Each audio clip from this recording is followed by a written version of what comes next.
El hombre es un ser social por naturaleza. Nacemos con esta característica y la vamos desarrollando a lo largo de nuestra vida, ya que necesitamos de los otros para sobrevivir. La interacción social entre personas deriva de situaciones reguladas por un ordenamiento jurídico. A cada controversia corresponde una materia del derecho positivo. Es así que en este día nos reunimos con el objetivo de compartirles un tema sumamente importante, denominado Generalidades del Derecho Mercantil. Muy buenos días, público. Bienvenidos a esta nueva primera emisión de Hablemos de Derecho 2. Mi nombre es René y en este día me acompaña Rocío Dolores, Alexander Sánchez, Lisette Rosales y Fabiola Silva. Comencemos. Para darles una noción del contenido de esta primera emisión, les mencionaremos los temas de los que se hablará el día de hoy, para dejar en claro de qué se trata este primer podcast. Bien, primeramente comprendemos el concepto y la evolución histórica del derecho mercantil. Si bien es cierto, el nacimiento de tal derecho no podemos identificar en un momento concreto, sin embargo, entraremos en materia de estudio respecto a los actos de comercio en diversas fechas que dieron lugar a tal derecho, así como la evolución de este que se presentó por los diversos cambios sociales y económicos. Como también hablaremos sobre los actos de comercio que se derivan con la interrelación entre personas y que fueron el fundamento para la creación de la materia mercantil, también los elementos que constituyeron dichos actos. Posteriormente, comentaremos sobre la clasificación de aquellos actos y efectos que se desprenden de estos. Continuaremos con los sujetos de derecho mercantil, es decir, aquellos que la normativa jurídica mercantil reconoce y que se quedarán sujetos siempre y cuando realicen ciertas acciones o actos según lo establecido en la mencionada ley.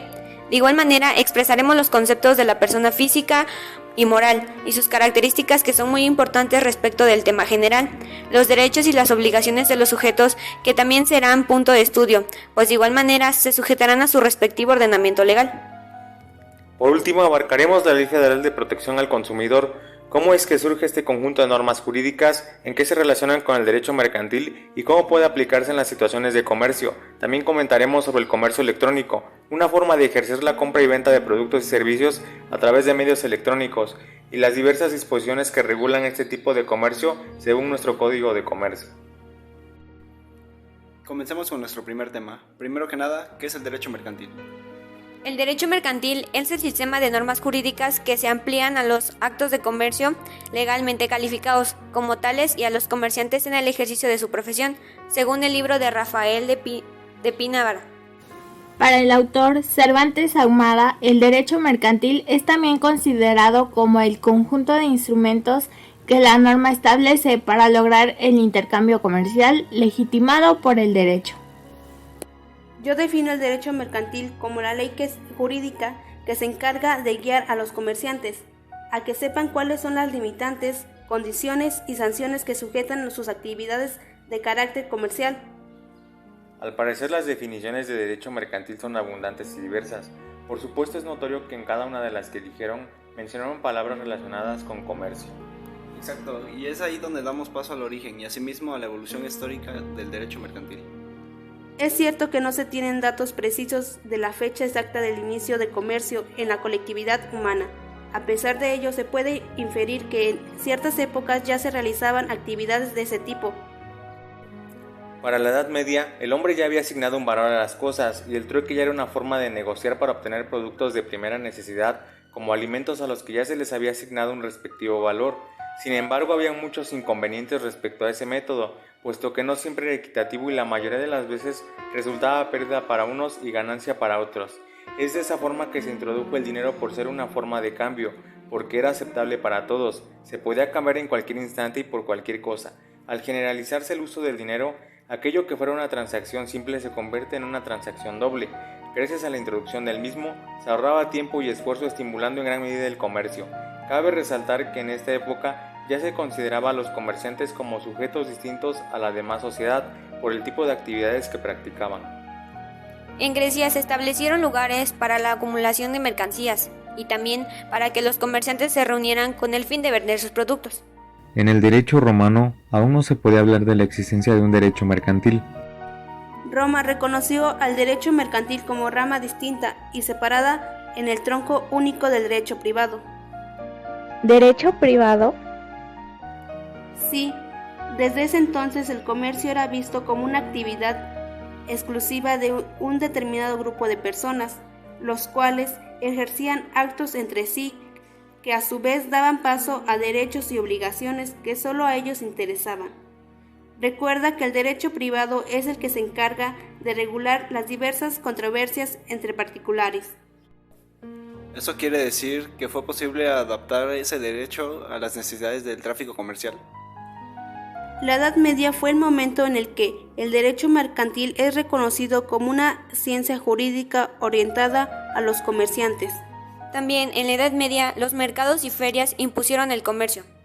El derecho mercantil está ligado íntimamente a la actividad de los gremios o corporaciones de mercaderes.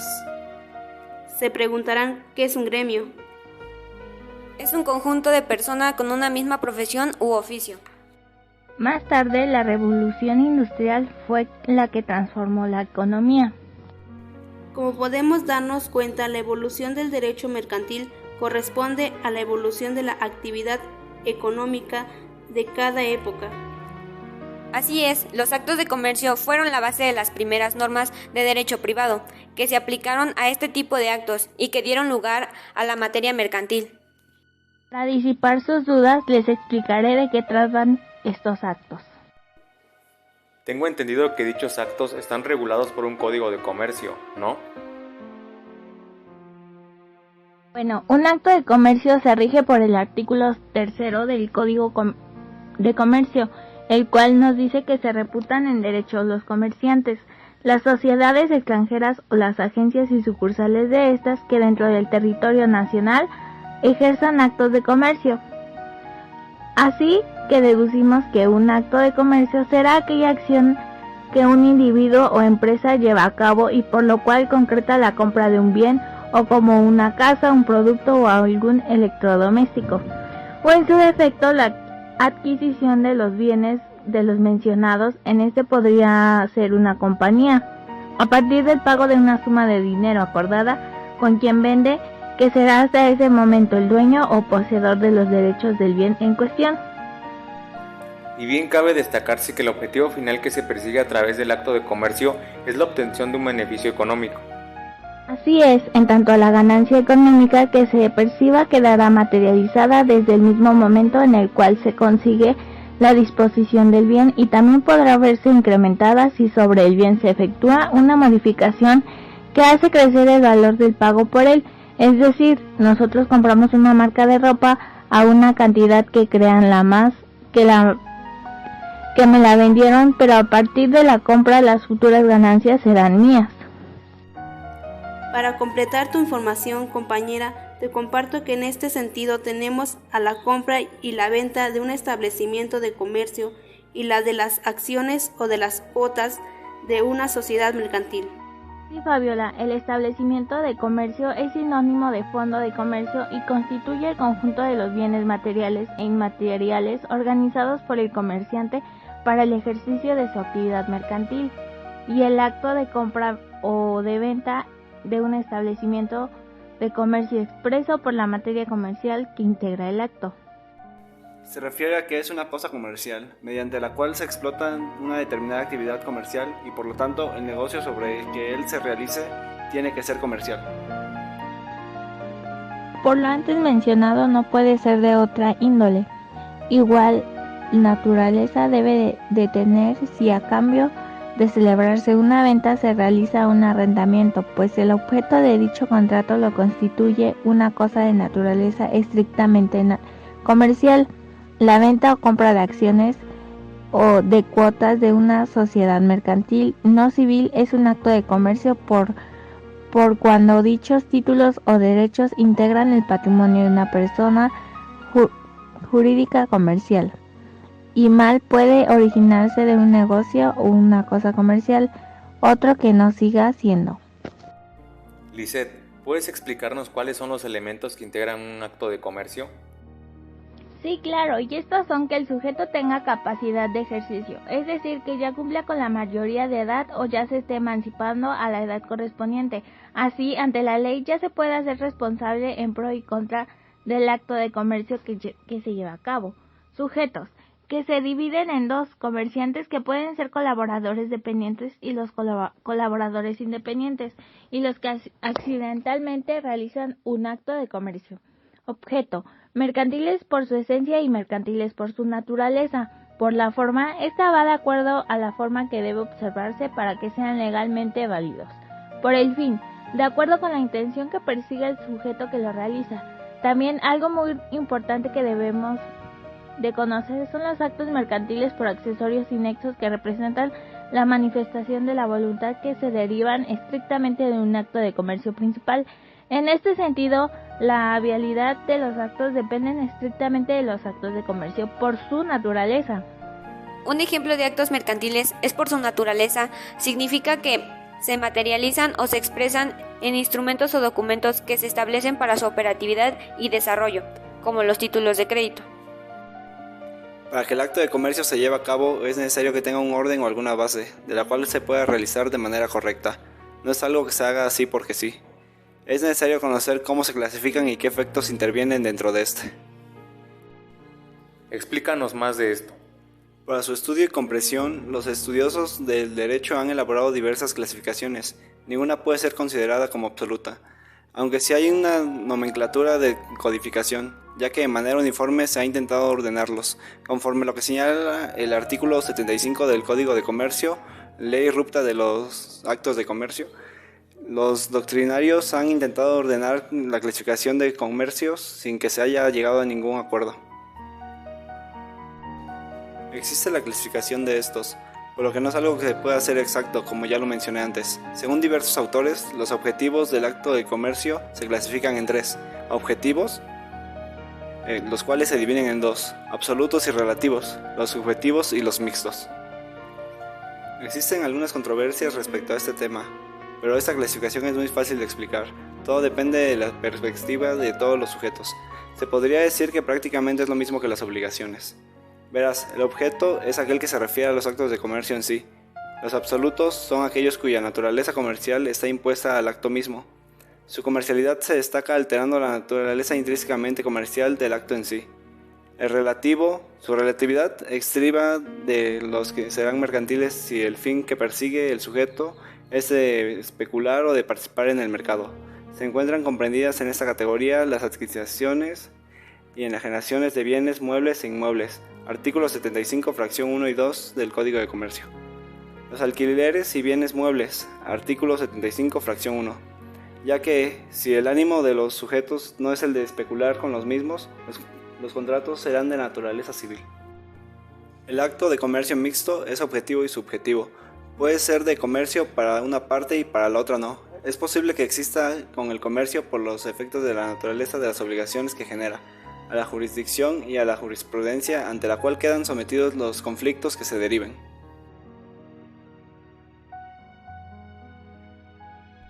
Entonces, en este sentido, actos de comercio son la compra y la venta de un establecimiento comercial y de las acciones o cuotas de una sociedad mercantil, la creación de una empresa para la realización de actividades comerciales, entre otros. Los actos de comercio objetivos absolutos se denominan de esta manera en virtud de ser simplemente mercantiles y se subdividen en atención al sujeto que los realiza, al sujeto en torno al cual se lleva a cabo y la forma para determinar actos que exige la ley. De esta manera se entenderá que los actos de comercio objetivos son los que se realizan por personas, no comerciantes.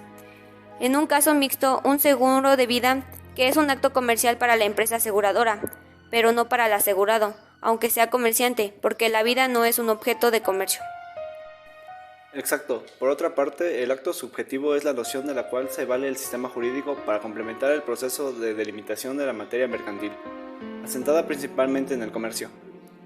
Dicho de otra manera más simple, son obligaciones que derivan del acto del comerciante. Como ya lo mencionaba antes, las obligaciones tienen que ver mucho con esto.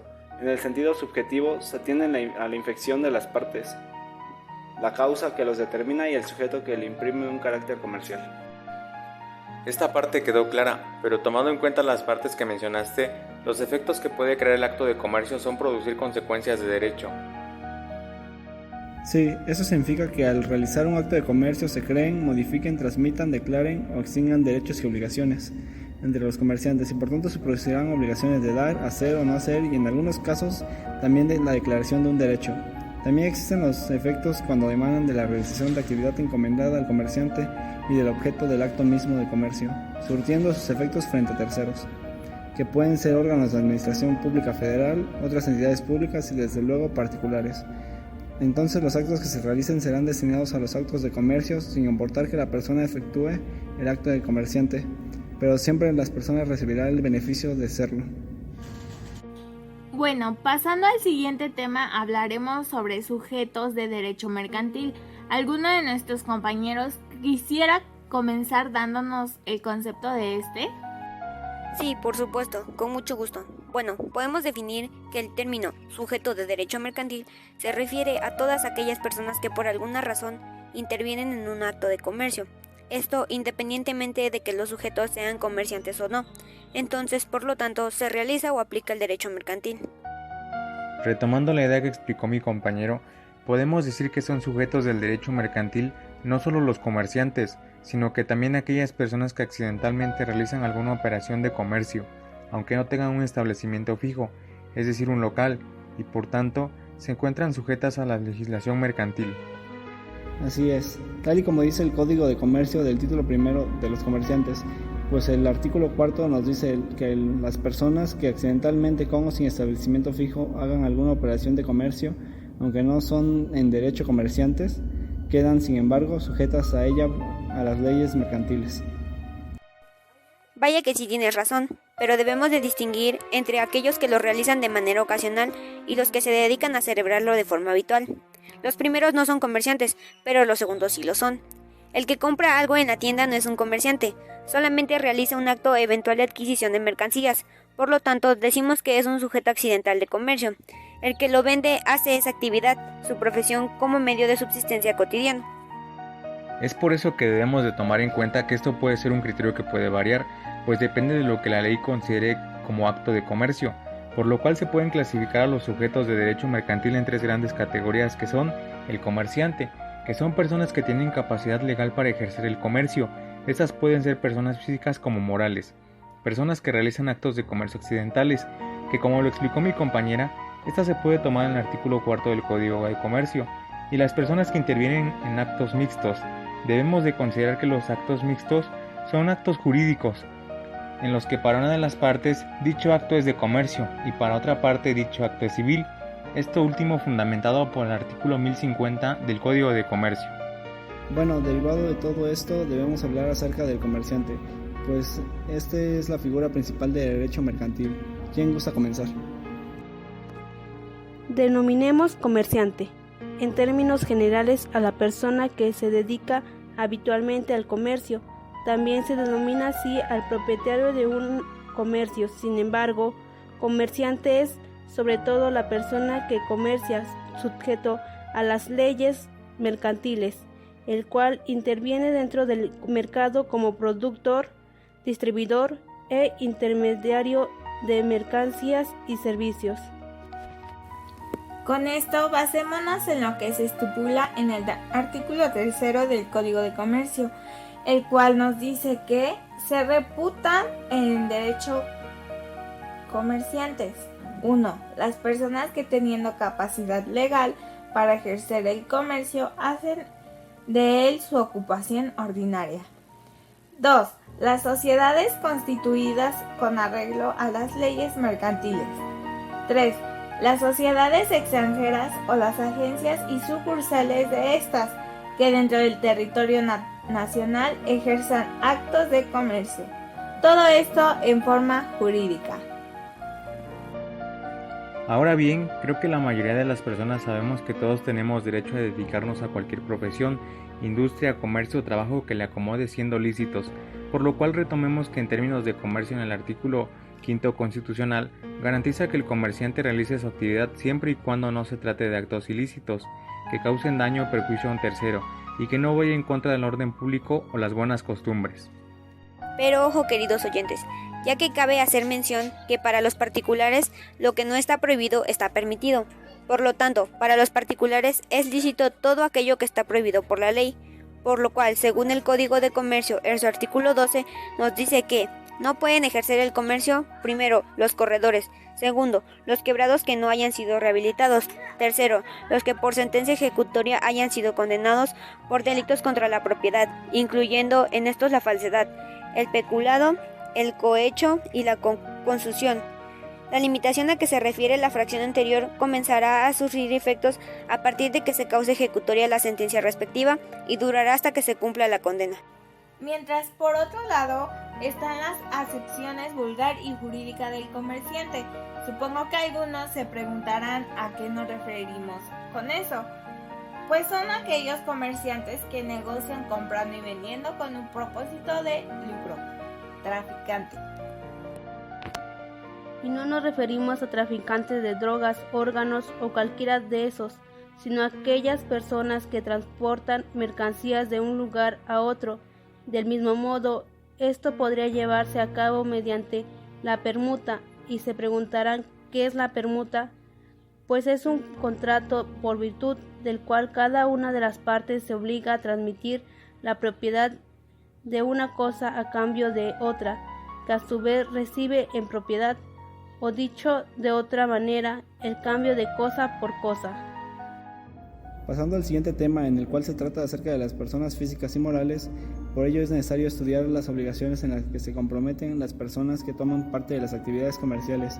Por ello es importante identificar su personalidad jurídica. ¿Quién le gustaría comenzar? Bueno, creo que es importante comenzar con los conceptos de cada uno, acerca de lo que es una persona física y una persona moral, por lo cual puede denominarse a una persona física como todo miembro de la especie humana, susceptible a adquirir derechos y contraer obligaciones. Estoy totalmente de acuerdo, pues es aquella persona o individuo con capacidad de contraer obligaciones y ejercer derecho. Tomemos en cuenta que en algunas legislaciones podemos encontrarla como persona natural o de existencia real. Y por cierto, las personas físicas gozan de los derechos que la Constitución y las demás normas otorgan. Mientras que en comercio la persona física es un individuo con capacidad para contraer obligaciones y ejercer derechos. Pueden prestar servicios, realizar actividades comerciales, arrendar bienes inmuebles y trabajar por salarios. Mientras que por otro lado una persona moral es aquella organización de personas que se unen para conseguir un fin lícito conocido como objeto social. Esta puede contraer obligaciones, gozar de derechos y está formada por personas físicas u otras personas morales. Solo para complementar lo anterior, las personas morales pueden ser un conjunto de personas físicas para la realización de un fin colectivo, como por ejemplo la formación de una sociedad o empresa. Además de estas no se pueden tocar como en el caso de las personas físicas, sin embargo la ley les otorga la capacidad jurídica para tener derechos y obligaciones. Y mientras en comercio la persona moral es una agrupación de personas que se unen con un fin determinado, por ejemplo, una sociedad mercantil, una asociación civil, de acuerdo con su objeto social. Una persona moral puede tributar en regímenes específicos como personas morales de régimen general. También están las personas morales con fines no lucrativos, asociaciones religiosas, personas morales del régimen simplificado. Atributos de las personas físicas. 1. Personalidad jurídica. Se inicia con el nacimiento, pero desde que se concibe adquiere derechos como los hereditarios al declararse como miable, o sea, capaz de vivir. 2. Fin de la personalidad. Surge con la muerte o ante la razón de la ausencia, la que se formula ante la presunción de muerte, y cesa la personalidad como cuando alguien desaparece y nadie lo encuentra.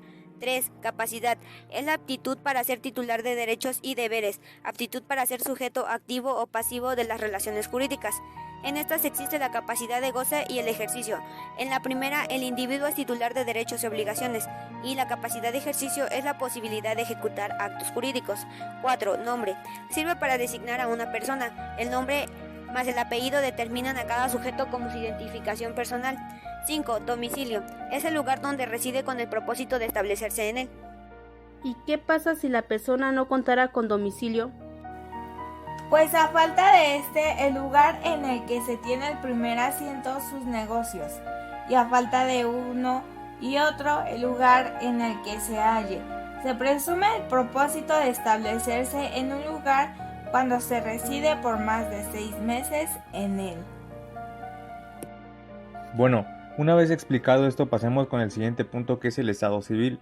Es un atributo exclusivo de las personas físicas que consiste nada más y nada menos en la situación particular de las personas respecto de su familia, la sociedad y el Estado. Por otro lado, tenemos al patrimonio. Esto se trata acerca del conjunto de bienes, derechos, obligaciones y dinero. ¿A qué me refiero con esto? O dicho de una manera más práctica, es todo aquello que es apto de valorarse económicamente y que constituye una universalidad. Por último, tenemos a la nacionalidad. Se define como la pertenencia de un sujeto a un determinado espacio territorial. Por ejemplo, yo pertenezco a México, es decir, tengo nacionalidad mexicana. Dicho lo anterior, pasemos a los atributos de las personas morales. Personalidad jurídica.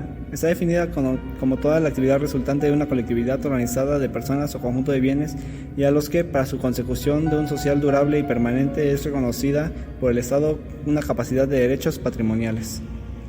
Capacidad. Es una aptitud para poder ser titular de derechos y obligaciones, por la cual la capacidad de las personas morales están sujetas al alcance de crear un objetivo social, y la cual es ejercida por medio de la representación de unas personas físicas, representante legal, sea judicial o extrajudicial. Razón social o denominación social. Recordemos que un atributo de las personas físicas es el nombre, pero en este caso, al ser una persona moral, recibe el nombre de razón social. Por ejemplo, personas físicas: Juan Pérez, María López. Personas morales, donde se reúnen dos o más personas físicas: López, Pérez y asociados. Pedraza, Peniche, C.A. de C.V. La razón social se constituye por medio de la identificación necesaria para sus relaciones jurídicas o acta constitutiva. Está formada por una sociedad regular. Pero, ¿qué es una sociedad regular? Buena pregunta. Pues mira, una sociedad regular son aquellas en las que el acto de constitución se ha hecho constar en la escritura pública e inscrito en el registro público del comercio, es decir, en el acto de constitución. Han cumplido los requisitos que marca la ley. Pero, así como existen las sociedades regulares, también existen las sociedades irregulares. Debemos entender que son aquellas que no están constituidas conforme a los requisitos que establece la ley.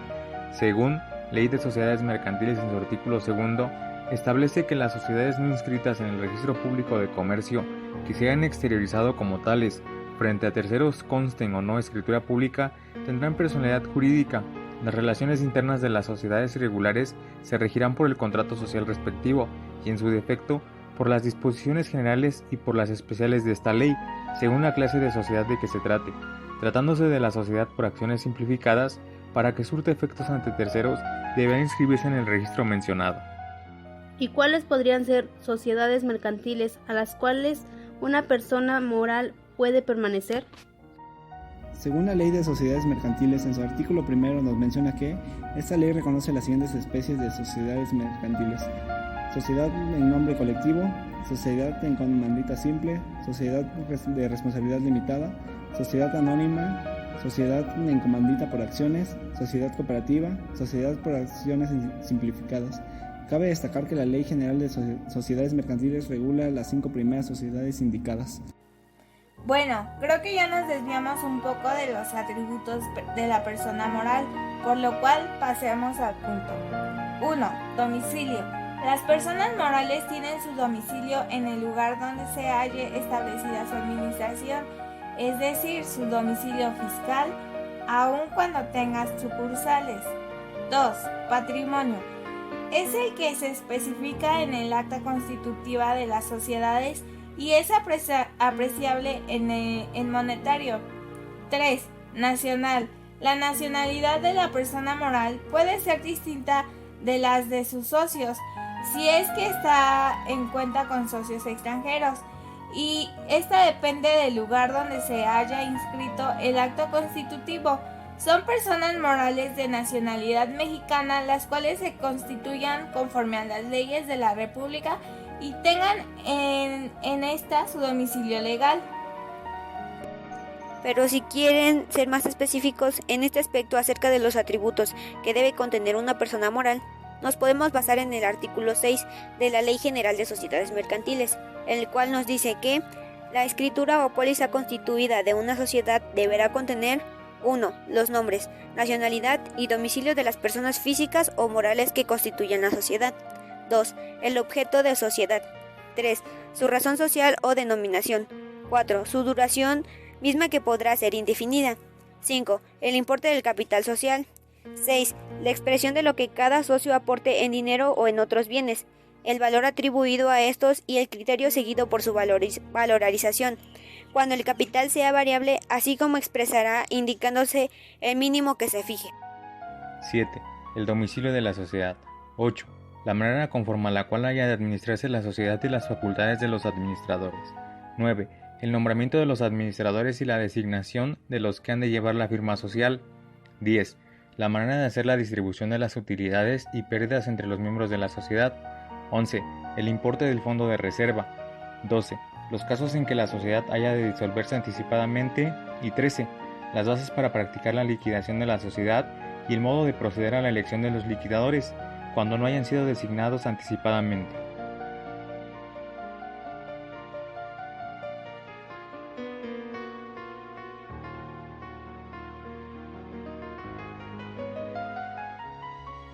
Todos los requisitos a que se refiere este artículo y las demás reglas que establezcan en la escritura sobre organización y funcionamiento de la sociedad constituirán los estatus de la misma.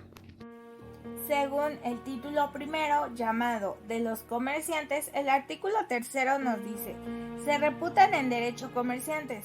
1. Las personas que teniendo capacidad legal para ejercer el comercio hacen de él su ocupación ordinaria. 2. Las sociedades constituidas con arreglo a las leyes mercantiles. 3. Las sociedades extranjeras o las agencias y sucursales de estas que dentro del territorio nacional ejerzan actos de comercio.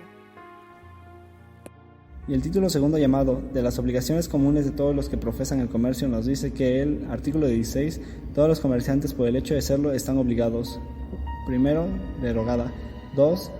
A la inscripción del registro público de comercio de los documentos cuyo tenor y autenticidad deben hacerse notorios. 3. A mantener un sistema de contabilidad conforme al artículo 33. 4. A la conservación de la correspondencia que tenga la relación con giro del comerciante. ¿Y cómo se relaciona la capacidad de los sujetos con el hecho de efectuar un acto de comercio? Toda persona física o moral tiene el derecho a ser comerciante, siempre y cuando no exista disposición contraria en la ley. Esto es considerado una garantía constitucional, que cualquier persona puede dedicarse a la actividad lucrativa de su preferencia sin otra limitación que las establecidas por la ley y la Constitución. No pueden ejercer el comercio los corredores, los quebrados que no hayan sido rehabilitados y los que por sentencia ejecutoria hayan sido condenados por delitos contra la propiedad, incluyendo en estos falsedad, peculado, cohecho y concusión. Entonces, si yo tengo una empresa y esta la declaro en bancarrota, ya no puedo ejercer el comercio. Aunque quiera realizarlo, no podré por la situación que tuvo mi empresa. Eso depende de la situación de tu empresa. Si estás en quiebra y tienes deudas con proveedores o de algún otro tipo, no podrás ejercer tu derecho hasta que liquides tu deuda. Entonces podrás volver a ejercer tu derecho. Entonces, en el caso de ser quebrado no rehabilitado, es algo parecido con el resto de lo que mencioné. Todo es por la protección de los consumidores y el resto de los comerciantes. No puedes invertir o ejercer el comercio teniendo ese tipo de problemas. Les causarías problemas tomando en cuenta la situación en la que te encuentras. En cualquier ordenamiento jurídico se establece incompatibilidades y provisiones de acuerdo a la materia que se esté ejecutando. Los actos de comercio quedan sujetos o a disposición del Código de Comercio, el cual se encuentra en suplido para términos y conceptos por el Código Civil. Las siguientes disposiciones corresponden a las incompatibilidades de las provisiones a base de nuestro Código de Comercio. Las personas que están prohibidas a ejercer el comercio las encontramos en el artículo 12 del Código de Comercio, que son las siguientes: los corredores, los quebrados que no hayan sido rehabilitados, los que por sentencia ejecutoria hayan sido condenados por delitos contra la propiedad, incluyendo estos falsedad, el peculado, el cohecho y concusión. Y si se viola esta prohibición, ¿qué es lo que pasa? Serán sancionados en grado de que va de la amonestación escrita a la cancelación definitiva de su habitación. Si se preguntaran qué es peculado, cohecho y concusión, eso es más adelante lo explicará mi compañera.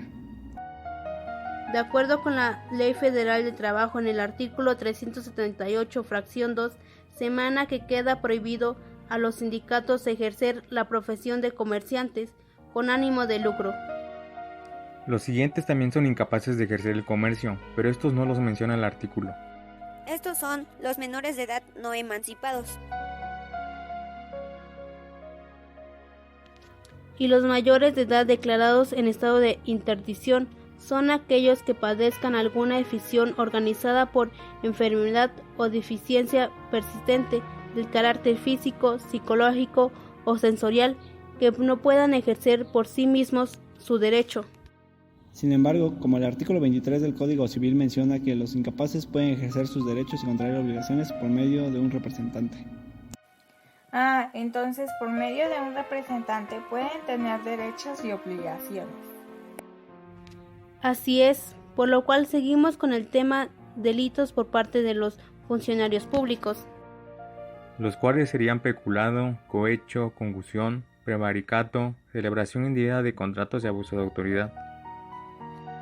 Peculado. Este delito es consistente en la adquisición de dinero perteneciente al Estado por parte de las personas que se encargan de su control y custodia. Este es el caso de Javier Duarte, que desvió recursos públicos con el propósito de financiar campañas electorales.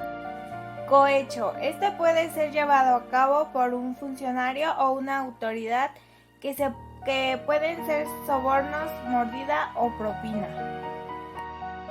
Ejemplo, que un funcionario solicite un favor a cambio de cualquier tipo de beneficio, aun sabiendo que no es legal. ¿Qué sanción tiene este delito? Depende de la cantidad exigida, cuando no excede de equivalente de 500 días de unidades de medida y de actualización. En el momento que se cometió ese delito, se impondrá de 3 meses a 2 años de prisión. La concusión se refiere a las promesas que hacen los funcionarios que exceden de su cargo, es decir, cuando un funcionario público exige o hace pagar a una persona una contribución. Prevaricato es cuando un funcionario público hace un mal uso de su poder o del incumplimiento de la ley. Celebración indebida de contratos. Este delito lo cometen los funcionarios públicos por razones del ejercicio de sus funciones y con el fin de obtener beneficios lícitos. Celebran contratos sin los requerimientos legales. Ejemplo, cuando se contratan a menores de edad. Abuso de autoridad es la acción arbitraria de un funcionario público extendiendo. ¿Cuándo se ocasiona este delito? Cuando para impedir la ejecución de una ley, decreto o reglamento, el cobro de un impuesto o el incumplimiento de una resolución judicial pide auxilio a la fuerza pública o la emplee con el objeto. Hablemos de la Ley Federal de Protección al Consumidor. Como ya lo dijimos, el comercio es un resultado más de la amplia variedad de las acciones que se llevan dentro del medio social. El ordenamiento jurídico mercantil regula el conjunto de normas relativas a los comerciantes en el ejercicio de su profesión, a los actos de comercio legalmente calificados como tales y a las relaciones jurídicas derivadas de la realización de estos. Sin embargo, la necesidad social para establecer condiciones necesarias para que los sujetos económicos involucrados en una relación de compraventa o de producción-consumo puedan desarrollarse de manera armónica, abre una brecha para la creación de una ley orientada a resguardar o tutelar niveles mínimos de satisfacción de las necesidades de los individuos, específicamente a un grupo particular. Ley Federal de Protección al Consumidor se crea con el fin de salvaguardar los derechos de los consumidores en una relación de compraventa-adquisición de un servicio. Esta ley contempla las diversas irregularidades que son resultado de las operaciones económicas anteriores.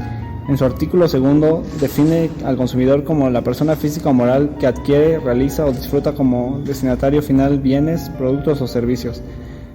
No es consumidor quien adquiera, almacene, utilice o consuma bienes o servicios con objeto de integrarlos en proceso de producción, transformando, comercialización o presentación de servicios a terceros.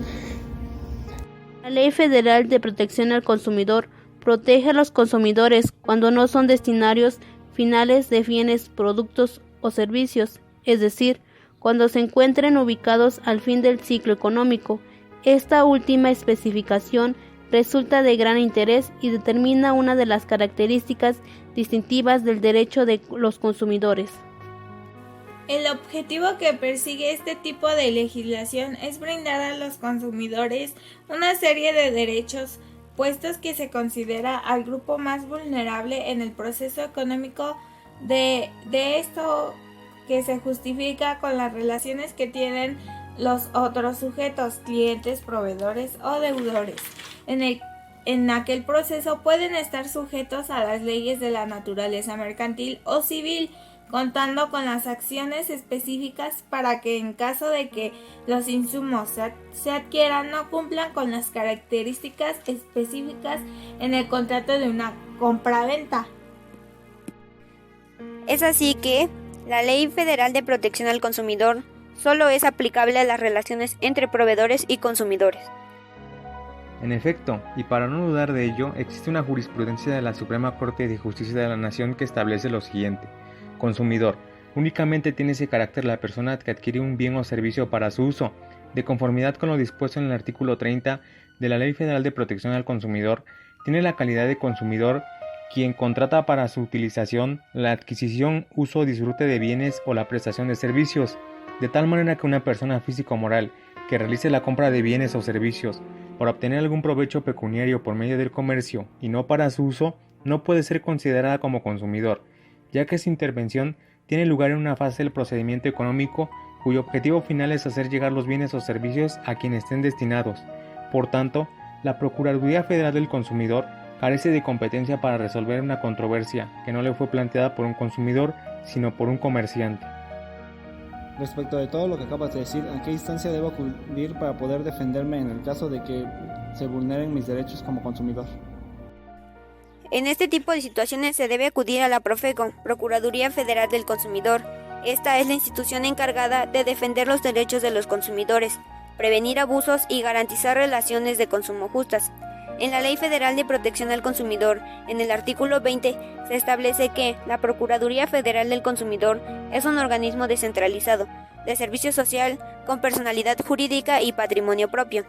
Tiene funciones de autoridad administrativa y está encargada de proteger y promover los derechos e intereses del consumidor y procurar la equidad y seguridad jurídica en las relaciones entre proveedores y consumidores.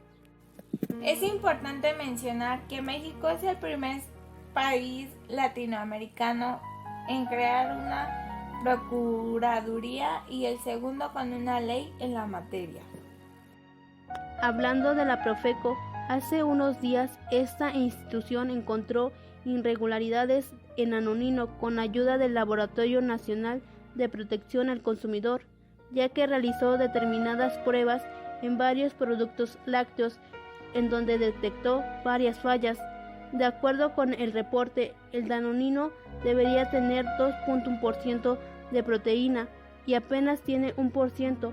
Otro producto con irregularidad es en la Lala Bio, que se debería denominar producto lácteo fermentado y se denomina bebida láctea fermentada. Con ese ejemplo nos es suficiente para saber a qué se dedica aquella Procuraduría y cómo aplica la Ley Federal de Protección al Consumidor. Por último, comentaremos sobre el comercio electrónico, una actividad sumamente presente hoy en día en nuestras vidas y por supuesto también contemplada y regulada por nuestro Código de Comercio. Como dijiste, el comercio electrónico es cada vez más constante en nuestra sociedad y en nuestra vida misma. Los medios tecnológicos han interferido de forma tanto positiva como negativa, y más en este tipo de actividad. Ahora resulta más fácil realizar alguna compra o venta de mercancías o servicios utilizando estos medios. Sin embargo, esto no hace que deje de estar regulado por nuestro código.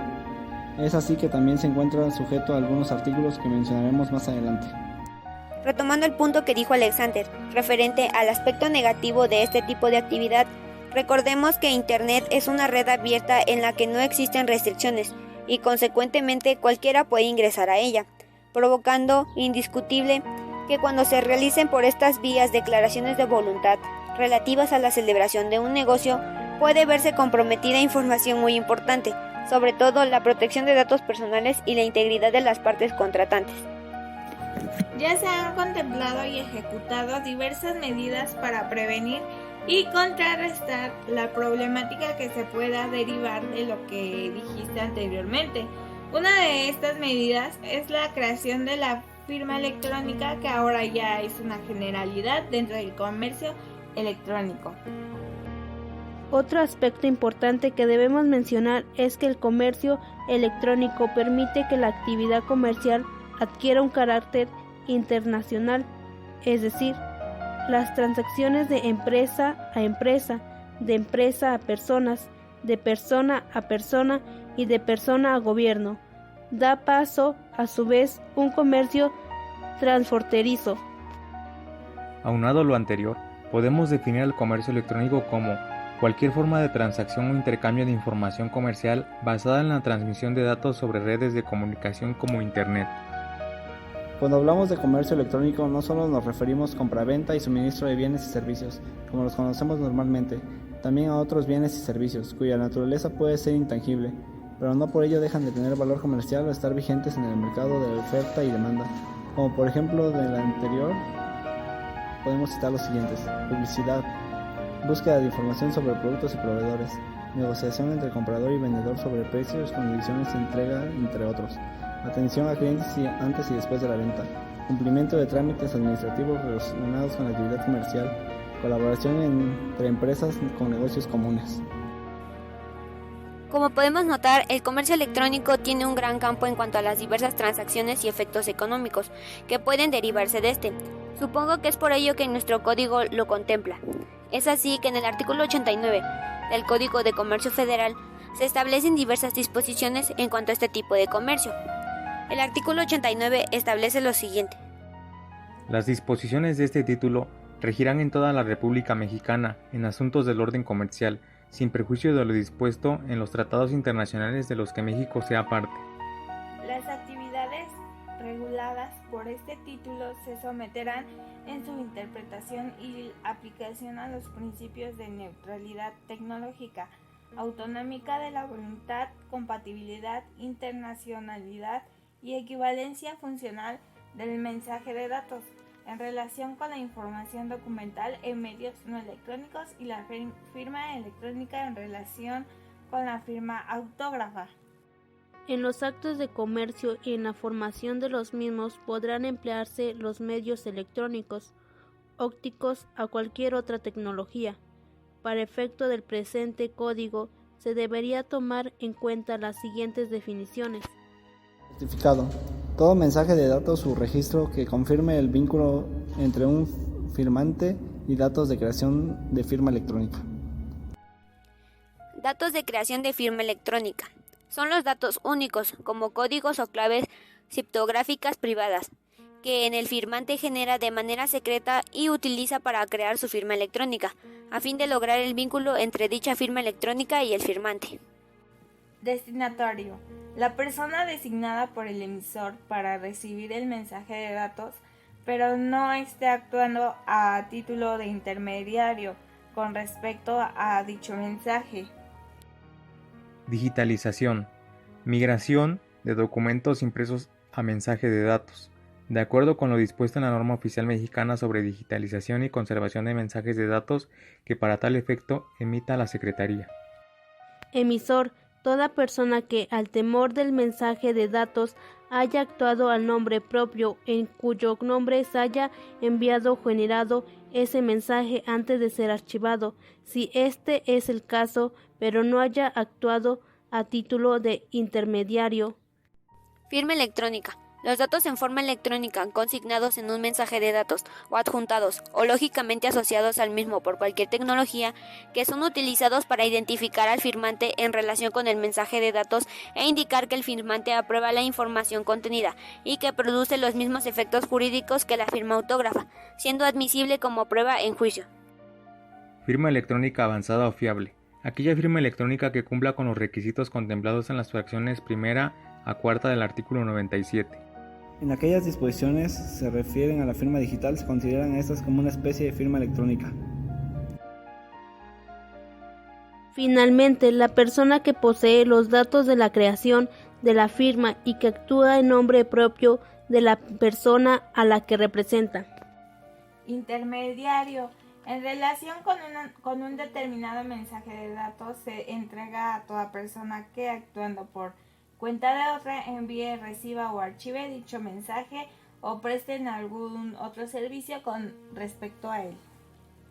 Mensaje de datos. La información generada, enviada, recibida o archivada por medios electrónicos, ópticos o de cualquier otra tecnología. Parte que confía la persona que, siendo o no el destinatario, actúa sobre la base de un certificado o de una firma electrónica. Prestador de servicios de certificación.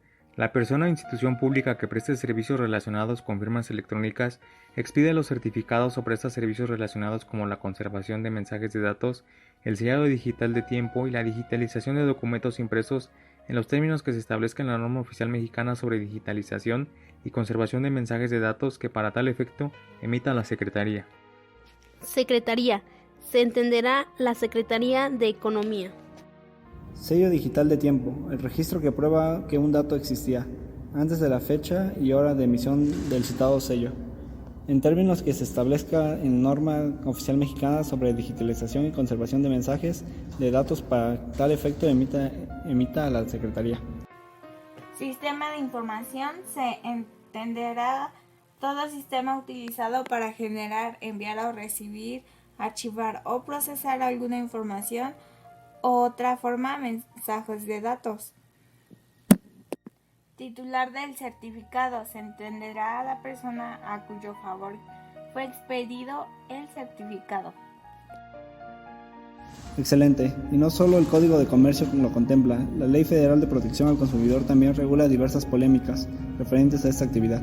Incluso el 29 de mayo del 2000, nuestro país modificó sus leyes para promover el comercio electrónico, reformando el Código Civil Federal, el Código Federal de Procedimientos Civiles, Código de Comercio y Ley Federal de Protección al Consumidor.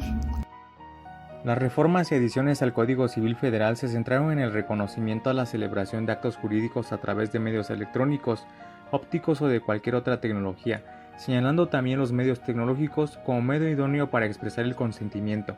Es importante resaltar que en el Código Civil Federal, en su artículo 1834 bis, se estableció una equivalencia funcional entre el consentimiento expresado por medios tecnológicos y la firma autógrafa siempre que la información generada o comunicada en forma íntegra a través de dichos medios sea atribuible a las personas obligadas y accesibles para su ulterior consulta.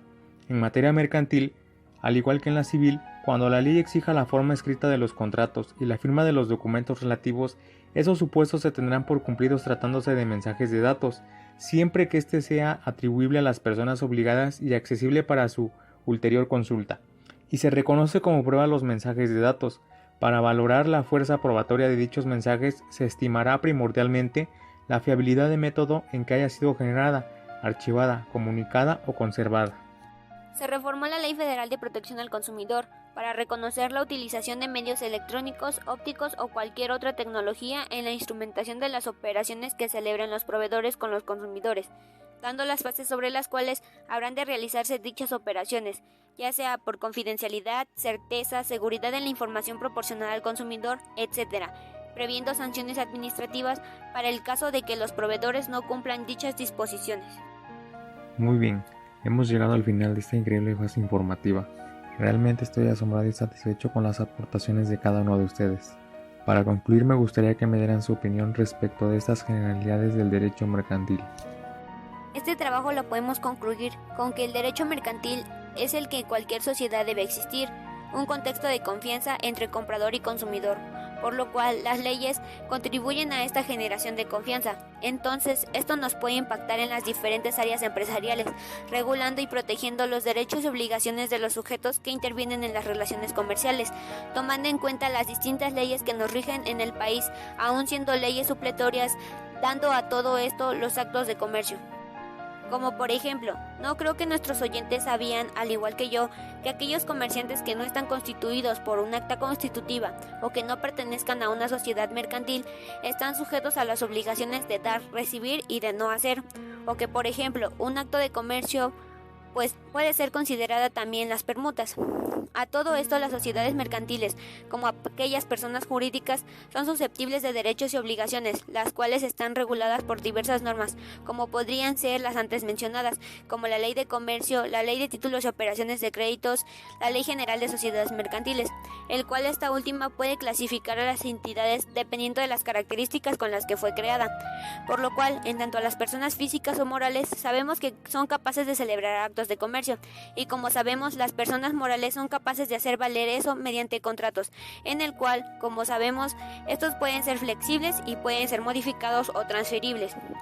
En todo esto nuevo reformado por la ley acerca del comercio electrónico, me parece una gran idea por parte del gobierno, pues debido a que solo por internet los vendedores en algunas ocasiones solo mentían con la verdad del producto y nos daban algo que no realmente esperábamos, como sucedió una vez con una compañera que compró un celular y no fue como lo esperaba.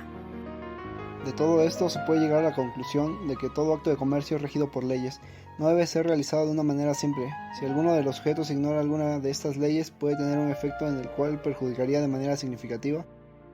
Por eso es necesario que al momento de realizar algún acto de comercio se conozca al menos el papel que ocupe una persona. A partir de todo esto es posible comprender la importancia del cumplimiento de esas leyes. El sujeto que esté realizando este acto debe estar consciente de sus derechos y obligaciones y cumplir con dichas obligaciones, ya sean personas físicas o morales. La clasificación de estos actos de comercio son importantes para reconocer al momento de llevar a cabo dicho acto, ya que puede ser realizado de manera incorrecta. Por eso va de la mano con los efectos que este acto produce, ya que se debe ser cuidadoso al momento de realizarlo, ya que puede encontrarse con inconvenientes en el momento de querer ejercer como comerciante. Para ello existen restricciones a personas o sujetos, los cuales no deben ejercer el comercio, todo esto para la protección del consumidor o los comerciantes. Si bien es de saber que las personas que nos escuchan y conocen o han tenido experiencias de comercio electrónico, deben saber que aunque no se lleve a cabo de manera regulada, ejerce los mismos derechos y obligaciones que el comercio que todos conocemos. Al finalizar este podcast nos podemos dar cuenta de la verdadera importancia del derecho mercantil, ya que se engloba dentro del mundo de las leyes. La finalidad que tiene el acto de comercio es la obtención de algún beneficio económico. Las cosas o bienes materiales de los actos de comercio, objetivos o servicios de la relación mercantil, empresa, títulos de crédito, mercancías, por ejemplo, procesos de quiebra. Acerca de las personas físicas y personas morales, aprendimos que las personas físicas se conforman por solo un individuo, ya sea mujer o hombre, que contrae obligaciones y ejerce derechos, ya que las personas morales se conforman por más de dos individuos. Algo nuevo que impactó la sociedad, el comercio electrónico. A mi parecer está bien, pero como todo, tiene sus ventajas y desventajas. Una ventaja es que ya no podrás ir hasta el establecimiento a comprar lo que te gusta. Y una desventaja es que no te llegue, o quizás sí, pero diferente a lo que habías visto, como la expectativa y la realidad. Es sumamente importante recalcar que el derecho es la ciencia que a través de los diversos ordenamientos jurídicos resuelve las controversias que son el resultado de nuestra interrelación como seres humanos. Diversas son las materias que conforman a esta ciencia. El día de hoy la materia mercantil fue el punto de partida para entrar en estudio respecto a las generalidades de este derecho, que resulta imprescindible para todos nosotros. Si bien es cierto, este modelo de derecho surgió para estar orientado hacia un campo de análisis que se limita a un grupo de personas en específico. A pesar de ello, con lo expuesto anteriormente, descartamos que nosotros estamos exentos de estar sujetos a este ordenamiento jurídico, porque tarde o temprano ejerceremos alguna actividad que nos otorgará el carácter para estar subordinados ante esta normatividad. De igual manera, estaremos preparados para actuar de acuerdo a las diversas disposiciones que nos señalan los respectivos códigos que conforman al derecho mercantil. Por mi parte, considero que fue primordial explicar el origen y la evolución de este derecho positivo, así como también dar un concepto de cada parte que integra una relación de este tipo para conocer y comprender en qué momento estamos dentro del marco de esta materia, y por supuesto estar sabedores de que estamos generando derechos y obligaciones fundamentadas por una ciencia que se ha mantenido en vigor hasta nuestros días, analizando al hombre de forma individual y de forma colectiva al ejercer una acción comercial, incluso regulando las situaciones más simples, pero que forman parte de un proceso económico complejo. El derecho mercantil va más allá de una compraventa, vela por las relaciones justas y se posiciona a la par con el avance tecnológico cruzando fronteras y subordinando a la colectividad humana en el comercio electrónico, adaptándose a los diversos cambios sociales, económicos y tecnológicos. Esto ha sido todo por hoy, público. Espero que haya sido de su agrado y por supuesto sea útil en algún momento de sus vidas. Nos vemos en la próxima emisión de esto que es Hablemos de Derecho 2.